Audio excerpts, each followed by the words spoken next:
असलम भाई सुनो ना।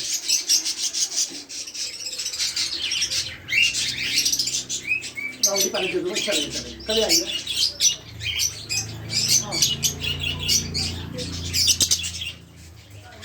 चलेगा ओके। तो मेरे को इसको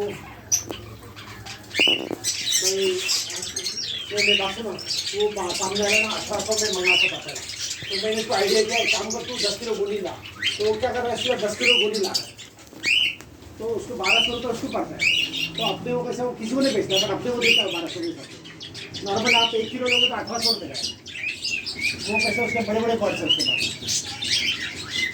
हाँ हाँ वही हाँ वही राउडी भी।